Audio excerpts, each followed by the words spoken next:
సంకటహర చతుర్థి వ్రత కథ. పూర్వం ఒకానొకప్పుడు స్వర్గాధిపతి అయిన ఇంద్రుడు వినాయకునికి గొప్ప భక్తుడైన భృగండి అనే ఋషిని సందర్శించి తిరిగి స్వర్గానికి వెళ్తుండగా ఒక ప్రదేశంలోకి రాగానే విమానం అకస్మాత్తుగా ఆగిపోయింది. ఆ ఇంద్ర విమానం అద్భుతమైన వెలుగుకి ఆశ్చర్యచకితుడైన ఆ దేశపు రాజు సురేశనుడు గబగబా బయటికి వచ్చి ఆ అద్భుతాన్ని ఆశ్చర్యంతో తిలకించసాగాడు. ఆ ప్రదేశంలో ఇంద్రుని చూసిన మహారాజు ఆనందంతో నమస్కరించారు. మహారాజు ఇంద్ర విమానం అక్కడ ఆగడానికి గల కారణాలను అడగగా అప్పుడు ఇంద్రుడు సురేశనుడి రాజ్యంలో పాపాలు అధికంగా చేసిన వ్యక్తి యొక్క దృష్టి సోకి విమానం మార్గమధ్యంలో అర్ధాంతరంగా ఆగిందని చెప్పాడు. అప్పుడు ఆ రాజు మరి ఆగిపోయిన విమానం ఎలా బయలుదేరుతుందని అడగగా ఇంద్రుడు ఇవాళ పంచమి, నిన్న చతుర్థి, నిన్నటి రోజున ఎవరైతే ఉపవాసం చేశారో వారి పుణ్యఫలాన్ని తనకిస్తే ఇంద్ర విమానం తిరిగి బయలుదేరుతుందని చెప్పాడు. అప్పుడు సైనికులంతా చవితి ఉపవాసం చేసిన వారి కోసం రాజ్యమంతా తిరిగినా దురదృష్టవశాత్తు ఎవరూ దొరకలేదు.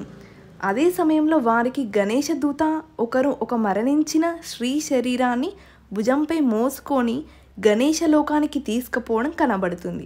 ఆ స్త్రీ తన జీవిత కాలంలో ఎన్నో పాపాలు చేసింది. సైనికులు వెంటనే ఎంతో పాపాత్మురాలైన ఆ స్త్రీని ఎందుకు గణేశలోకానికి తీసుకెళ్తున్నారు అని ప్రశ్నించగా దానికి గణేశదూత, నిన్నంతా ఈ స్త్రీ తెలిసో తెలియక రోజంతా ఉపవాసం ఉంది. సంకష్ట చతుర్థి అని తెలియకుండానే ఆమె నిన్న పూర్తిగా అభోజనంగా ఉండి చంద్రోదయం అయిన తర్వాత భోజనం చేసింది. ఇందువల్ల ఆమెకు తెలియకుండానే సంకష్ట చతుర్థి వ్రతం చేసిన ఫలం దక్కుతుంది. ఈమె ఈరోజు మరణించింది కాబట్టి సంకష్ట గణపతి వ్రతం చేసిన పుణ్యం కారణంగా ఆమెను గణేశ లోకానికి తీసుకెళ్తున్నామని ఆ గణేశ దూత చెబుతాడు.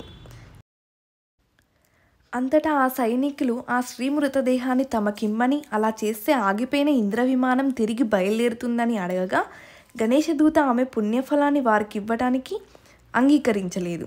ఆ సమయంలో ఆశ్చర్యకరంగా ఆ స్త్రీ శరీరం నుంచి వచ్చిన గాలి కారణంగా అక్కడ ప్రచండమైన విస్ఫోటనంతో కూడిన గాలి వీచి ఇంద్ర విమానం బయలుదేరుతుంది. అది చూసి ఆ వ్రత మహత్సమును తలుచుకొని అందరూ భక్తితో నమస్కరించారు. విన్నారుగా ఈ సంకష్ట గణపతి వ్రత మహత్సం. తెలిసి కానీ తెలియక కానీ ఈ వ్రతం ఆచరించిన వారు ఎవరైనా గణేశుని లోకంలో కానీ స్వనంద లోకంలో కానీ శాశ్వత స్థానం పొందుతారని శాస్త్రవచనం. ఓం శ్రీ గణాధిపతయే నమః. ఓం శ్రీ గణాధిపతయే నమః. ఓం శ్రీ గణాధిపతయే నమః. ఓం శ్రీ గణాధిపతయే నమః. ఓం శ్రీ గణాధిపతయే నమః. ఓం శ్రీ గణాధిపతయే నమః. Thank you for watching. Please do subscribe, like and share.